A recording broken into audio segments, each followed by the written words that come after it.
अभी हमें पढ़ना है टीओसी। टीओसी में सिलेबस क्या क्या है? Regular expression and finite automata, फिर context free grammar and push down automata, regular and context free language, pumping lemma, Turing machine, undecidability. ये सारे टॉपिक्स हैं जो गेट में पूछे जाते हैं टीओसी में। ओके, नंबर ऑफ क्वेश्चंस इतने सारे आए हुए हैं, ये हम लोग बाद में देखेंगे।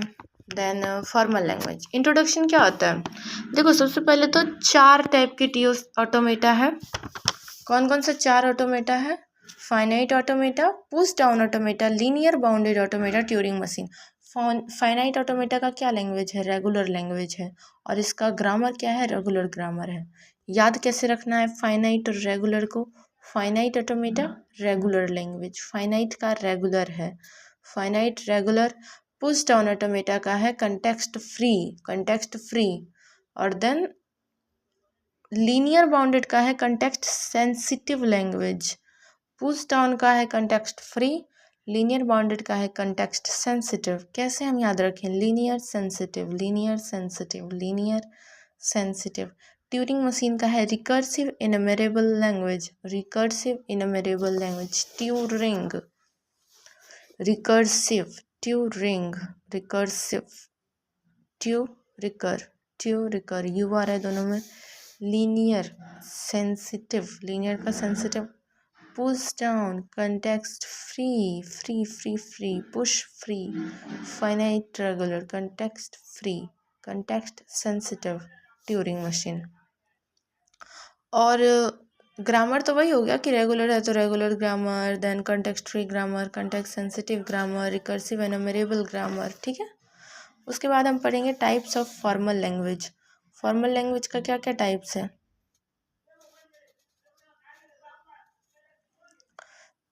Regular language finite automata, push down automata CFL है, context free language LBA, linear bounded automata. ठीक है ना, finite automata, push down automata, linear bounded automata. तो ये सब हो गया टाइप्स ऑफ फॉर्मल लैंग्वेज। अब ये देखो, जो सबसे पहले आ रहा है ना रेगुलर लैंग्वेज, उसका टाइप 3 है और वो सबका सबसेट है। समझ आया? टाइप 2 में है CFL context free language, type 1 में है CSL कंटेक्स्ट सेंसिटिव, और ट्यूरिंग मशीन में है REL। मतलब पहले आया था रेगुलर लैंग्वेज, उसके बाद आया कंटेक्स्ट फ्री, मतलब पहले फाइनाइट ऑटोमेटा आया, फिर पुश डाउन आया, फिर लीनियर आया, फिर ट्यूरिंग आया। ट्यूरिंग मशीन में सब का कॉम्बिनेशन है, हर चीज़ है ट्यूरिंग मशीन में। ओके, तो जो टाइप 3 है वो सबसेट है टाइप 2 का, टाइप 2 सबसेट है टाइप 1 का, एंड टाइप 1 सबसेट है टाइप 0 का। टाइप ऑफ ग्रामर भी वैसा ही है। टाइप 3 जो ग्रामर का है वो सबसेट है 2 का, 1 का, 0 का। ओके, अब पढ़ते हैं basics of TOC part 1। Automata क्या होता है? Mathematical representation of formal language is called automata. Formal language का जो मैथमेटिकल रिप्रेजेंटेशन होता है ना, उसी को हम ऑटोमेटा बोलते हैं। और ये 4 टाइप्स के होते हैं। क्या क्या पढ़ा था हमने अभी? Finite automata, push down automata, linear bounded automata, Turing machine. Finite का क्या था? रेगुलर लैंग्वेज, पुश डाउन का context free, linear bounded context sensitive, and Turing machine का है रिकर्सिव एनुमरेबल लैंग्वेज। ओके, ये a⁴n और ये n इज ग्रेटर देन और इक्वल टू 1 लिखा है ना, इसका मतलब a⁴ है। अगर a⁴ 0 है तो f∩n होगा, अगर a⁴1 है तो a होगा, 2 है तो a होगा, 3 है तो AAA होगा। यहाँ पे ना एक से ज़्यादा है n का पावर, या 1 के इक्वल टू है, तो इसलिए यहाँ पे f∩n नहीं लिखा हुआ है। तो टाइप्स ऑफ ऑटोमेटा क्या है? Based on the accepting power of the automata is classified into 4 types. अच्छा, एक्सेप्टिंग पावर के बेस पर ना 4 टाइप है ऑटोमेटा के, जो कि पावर को एक्सेप्ट करते हैं। मतलब कितना पावर एक्सेप्ट करते हैं? Accepting power means expression power. इसका मतलब क्या है कि कोई ऑटोमेटा है वो कितना लैंग्वेज एक्सेप्ट करता है, वो उसका एक्सप्रेसिव पावर होगा। कोई ऑटोमेटा कितना लैंग्वेज एक्सेप्ट करता है वो उसका ना एक्सप्रेसिव पावर है। जैसे फाइनाइट ऑटोमेटा है, सिर्फ एक लैंग्वेज एक्सेप्ट करता है। पुश डाउन है, वो 2 लैंग्वेज एक्सेप्ट करता है। Linear 3 and Turing machine 4 language accept करता है। तो ये हो गया। लेट M1 एंड M2, जैसे कि देखो M1 और M2 कोई 2 मैथमेटिकल मॉडल हैं जिसमें एक्सप्रेशन पावर जो होता है ना, वो जो ऊपर लिखा है एक्सप्रेशन पावर जो है M1 का वो ग्रेटर देन है M2। तो इससे हम क्या समझेंगे कि M1 जो है वो मोर पावरफुल है देन M2, मतलब जिसका एक्सप्रेशन पावर, मतलब जिसका कैपेसिटी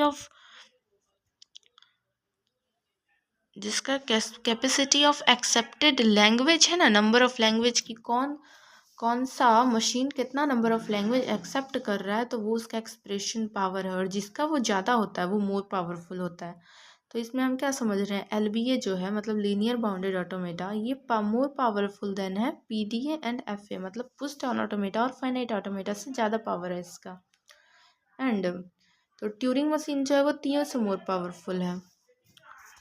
अब ये देखो, इसमें हम देखेंगे कि RL जो है वो बीच में है, वो RL, फिर CFL, CSL, REL, समझ है। अगर REL में हर चीज़ है, CSL में वो दोनों है, CFL में RL है, और RL तो अकेला ही है, मतलब समझ गए। फाइनाइट ऑटोमेटा 1 लैंग्वेज एक्सेप्ट करता है, push down 2, LBA 3, Turing machine 4। Okay, अभी हम देखो पढ़ेंगे NFA और DFA क्या होता है। NFA जो होता है ना वो एक इनकम्प्लीट सिस्टम है जो हमें सिर्फ किसका रिस्पॉन्स देता है, वैलिड इनपुट का रिस्पॉन्स देता है, हमें वो इनवैलिड इनपुट का रिस्पॉन्स नहीं देता है NFA और DFA। तो NFA क्या है, NFA है जो इनकम्प्लीट सिस्टम है, और DFA कंप्लीट सिस्टम है। DFA हमें वैलिड एंड इनवैलिड दोनों स्टेटमेंट का आंसर देता है, बट NFA जो है वो इनकम्प्लीट सिस्टम है, वो हमें सिर्फ वैलिड स्टेटमेंट का ही, वैलिड इनपुट का ही रिस्पॉन्स करता है। जैसे मुझसे किसी ने पूछा कि क्या तुम्हारा नाम क्या है, तो मैं बता दूंगी अर्चना, बट अगर किसी ने पूछा कि क्या तुम्हारा नाम अंजलि है, तो मैं कुछ नहीं बोलूँगी, क्योंकि ये वैलिड इनपुट नहीं है मेरे लिए। ओके, अभी हम DFA देखते हैं। इसमें क्या है, इसमें है कि ये कंप्लीट सिस्टम है। अगर इससे पूछा जाए कि तुम्हारा नाम क्या है तो ये भी बताएगा, इससे पूछा जाए कि क्या तुम्हारा नाम ये है तो ये उसमें भी बताएगा। ओके, अब देखते हैं regular language accepted by finite automata. Regular language जो है वो फाइनाइट ऑटोमेटा से एक्सेप्ट। फाइनाइट ऑटोमेटा क्या होता है, फाइनाइट ऑटोमेटा में एक्सप्रेशन पावर ऑफ DFA और एक्सप्रेशन पावर ऑफ NFA ये इक्वल होता है फाइनाइट ऑटोमेटा में, क्योंकि ये दोनों रेगुलर लैंग्वेज एक्सेप्ट करता है। और जैसा कि हम यहाँ पढ़ सकते हैं कि सारे DFA को हम NFA में कन्वर्ट कर सकते हैं, और सारा NFA can be converted to DFA, मतलब NFA को भी हम DFA में कन्वर्ट कर सकते हैं, और DFA को तो NFA में कन्वर्ट कर ही सकते हैं, क्योंकि अगर हम इसमें से ये इल्स और बाइट्यूसी हटा दें तो ये NFA बन जाएगा। समझ आया। बट NFA क्या होता है, इसको भी हम can be converted to DFA कर सकते हैं, तो ये दोनों इक्वल है। अब कंटेक्स्ट फ्री लैंग्वेज देखो, push down automata context free language accept करता है, और इसमें क्या होता है, expression power of DPDA means वो जैसे DFA लिखा है ना वैसे ही, तो DPDA does not equal to NPDA। इसमें क्या होता है, एक्सप्रेशन पावर ऑफ NPDA जो है ना बड़ा होता है DPDA से। अगर DPDA बनेगा तो कन्फर्म NPDA बनेगा। समझ आया। अगर ये कम पावर वाला बन रहा है तो ज़्यादा पावर वाला तो बनेगा ही ना, तो NPDA का ज़्यादा पावर है, NPDA बन जाएगा। तो ये हम नहीं कह सकते कि छोटकू बनेगा कि नहीं, मतलब DPDA, लेकिन अगर छोटकू बन रहा है तो पक्का है बड़कू बन ही जाएगा। बड़ा बना तब ना छोटा हुआ, मतलब बीच में आया। बड़ा तो सर्कल है, बड़ा है तो उसके अंदर तो बन ही जाएगा ना छोटा सा। और ट्यूरिंग मशीन में तो याद ही रखना है कि भाई ट्यूरिंग मशीन में हर चीज़ इक्वल ही होता है, मतलब DTM NTM फिर और आएगा ऐसे कुछ कुछ सब इक्वल होता है। फाइनाइट ऑटोमेटा क्या होता है, regular language type 3, CFL type 2, CSL type 1, REL type 0। Finite automata कौन सा टाइप का लैंग्वेज एक्सेप्ट करता है, type 3। What is the relation between DFA and NFA, equal होता है दोनों का रिलेशन। देखो क्वेश्चन क्या है, relation between DF and NFA on the base of computational power. तो किसमें ये पूछ रहा है, फाइनाइट ऑटोमेटा में। तो फाइनाइट ऑटोमेटा में तो इक्वल होता है डीएफए। अच्छा डीएफए और एनएफए तो फाइनाइट ऑटोमेटा में ही होगा ना, नाम तो लिखा ही है एफ ए। हाँ तो ये इक्वल होता है।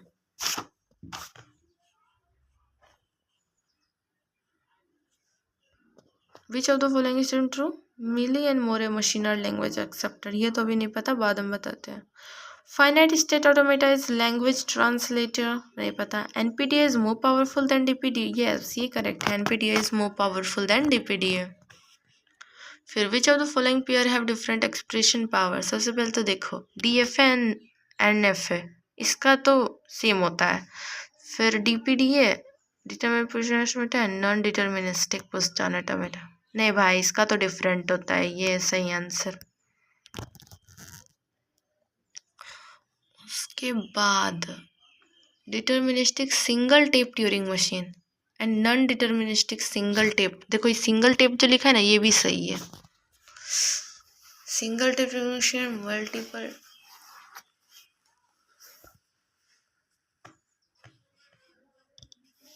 क्वेश्चन क्या है?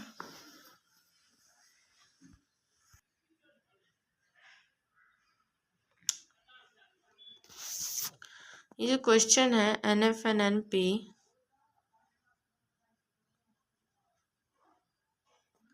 ये डिनोट कर रहा है क्लासेस ऑफ लैंग्वेज। जैसे हमें यहाँ लिखेंगे एनएफ इक्वल टू एनएफए है, एनपी इक्वल टू एनपीडीए है, डीएफ इक्वल टू डीएफए है, डीपी इक्वल टू डीपीडीए है, and NF equal to DF है और एनपी जो है वो ग्रेटर देन है डीएफ से। तो ये वाला ऑप्शन सही होगा। ओके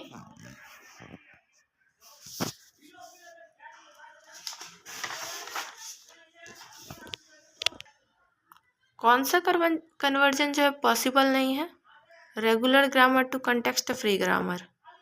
रेगुलर किसका होता है, फाइनाइट का होता है, और कंटेक्स्ट फ्री किसका है, पुश डाउन का है, तो ये तो है ही ना possible.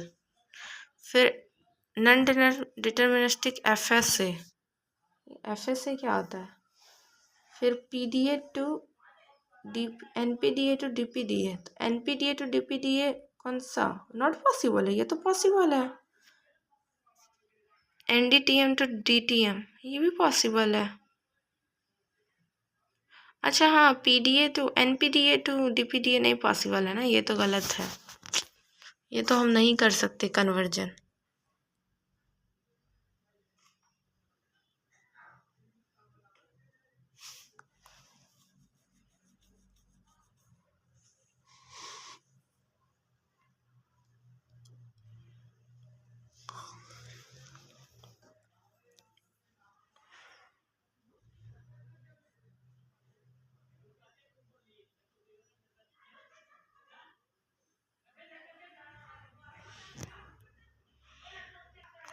Regarding the power of recognition of language, which of the following statement is false? Non-deterministic finite state automata are equivalent to deterministic finite state automata. हाँ ये तो सही है, इसमें हमें फॉल्स बताना है, बट ये ए सही है।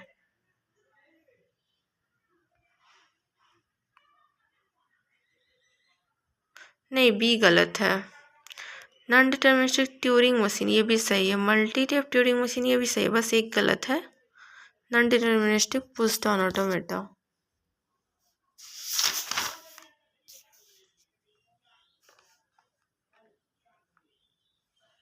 ये सारे questions, choose the correct alternative and right the corresponding letters only.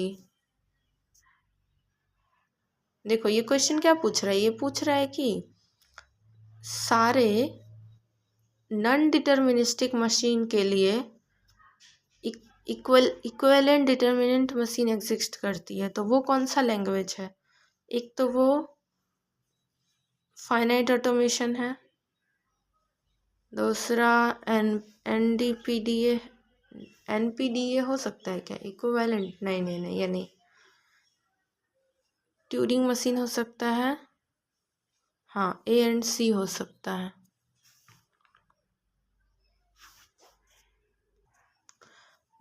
Which one of the following statement is false? There exists context-free language such that all the context-free grammar generating them are ambiguous. ये तो नहीं पता हमें, second line पे हमें नहीं पता है, बट थर्ड लाइन में क्या है? Both deterministic and non-deterministic push down automata always accept the same set of language. हाँ, वो तो सेम सेट ऑफ लैंग्वेज ही ना एक्सेप्ट करते हैं, और का तो पता नहीं। देखते हैं इसमें से फॉल्स क्या है। यही फॉल्स होगा, बिकॉज ये तो एक्सेप्ट नहीं करते ना सेम सेट ऑफ लैंग्वेज। फिर से फॉल्स, ये भी नहीं आता, दूसरे लेक्चर में देखेंगे। हाँ, ये आता है।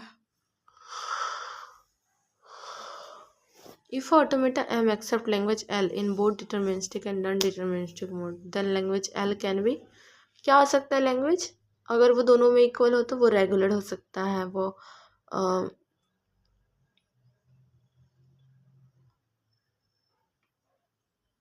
कोई ऑटोमेटा एम है जो लैंग्वेज एल एक्सेप्ट कर रहा है, then L should be, language क्या आ सकता है? वो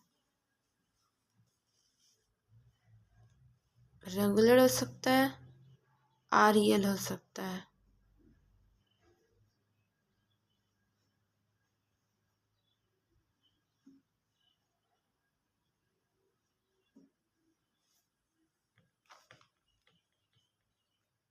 इसमें क्या होगा पता है?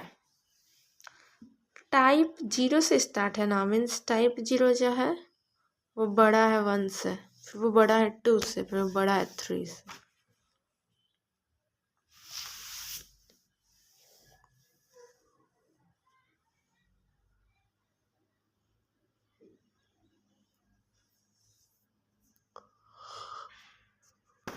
देयर मे और may not exist DPDF for L. ठीक है, ये लेक्चर तो हो गया। अब हम करते हैं सेकंड PDF।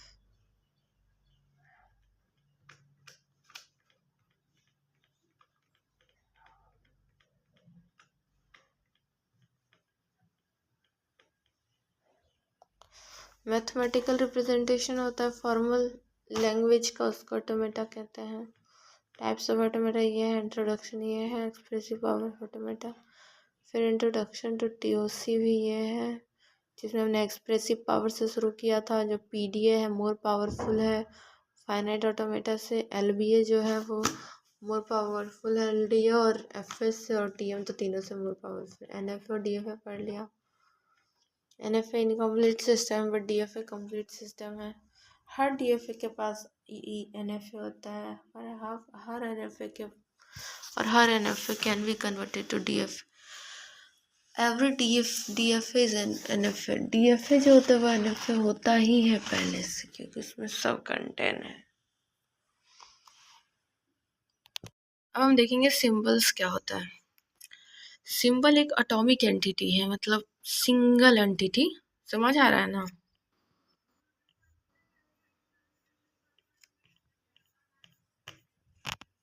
ये वाला क्वेश्चन था हमारा कि स्टेटमेंट कौन कौन सा फॉल्स है। तो non deterministic push down automata equivalent है डिटर्मिनिस्टिक, तो ये फॉल्स है, बाकी सब तो ट्रू ही है। Choose the correct alternative. M1 जो है नॉन डिटर्मिनिस्टिक फाइनाइट ऑटोमेटा है, तो ये सही हो गया। मतलब हर M1 के लिए कौन सा M2 इक्विवेलेंट प्रेजेंट है, तो M1 non deterministic finite Turing machine है, और ये D भी गलत है, तो A और C सही है।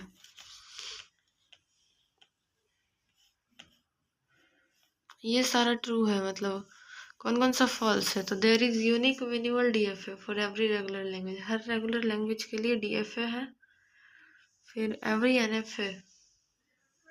NFA को भी हम इक्विवेलेंट PDA में कन्वर्ट कर सकते हैं, ओके कर सकते हैं। Complement of every context free language is recursive, ये भी रिकर्सिव होता है। फिर इसके बाद non-deterministic PDA can be converted to an equivalent deterministic PDA, क्या हम NPDA को कन्वर्ट कर सकते हैं DPDA में? नहीं कर सकते हैं।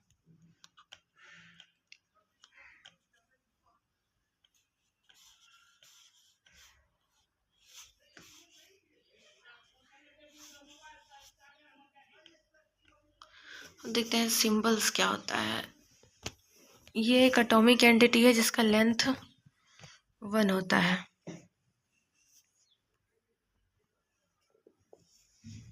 इसको ब्रेक नहीं कर सकते।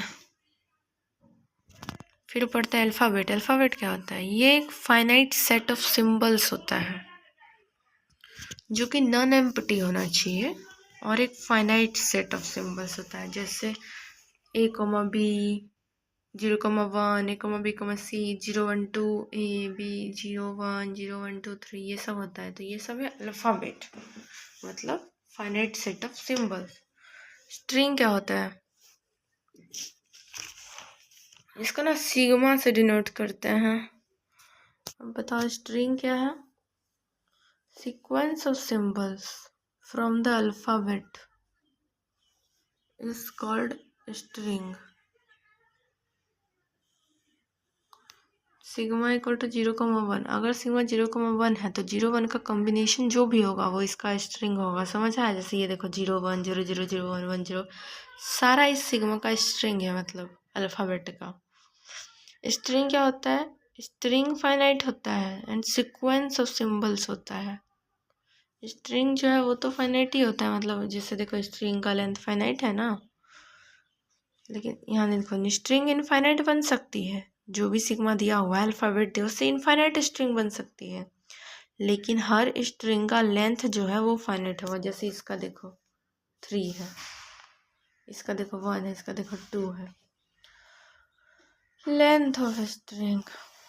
नंबर ऑफ सिंबल क्या है? जितने प्रेजेंट्स हैं वो स्ट्रिंग की लेंथ डिनोटेड बाय W। अच्छा, number of symbols. Length of string क्या होता है? इसको हम W से डिनोट करते हैं। अगर 0,1 है तो इसका जितना भी बनेगा कॉम्बिनेशन वो उसका लेंथ होगा। जैसे देखो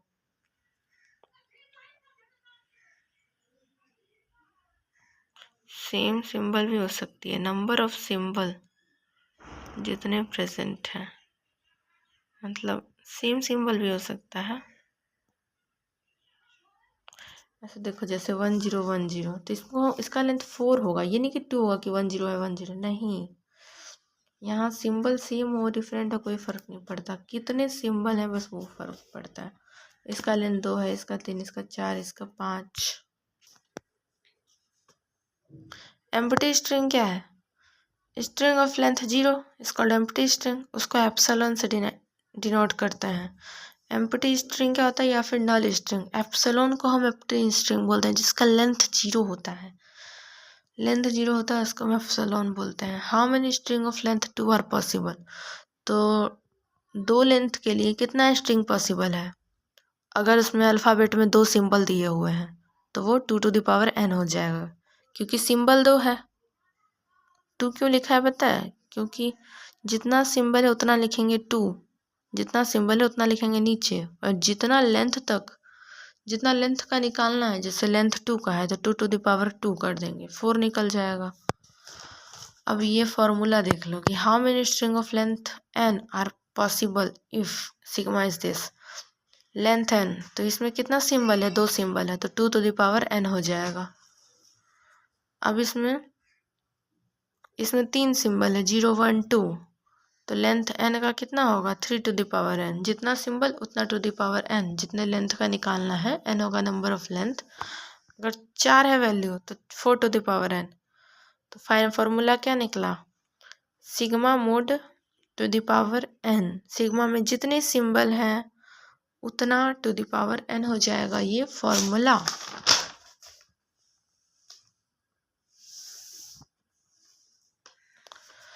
total number of string up to 5 length, मतलब 5th लेंथ तक कितना सिंबल हो, कितना स्ट्रिंग होगा।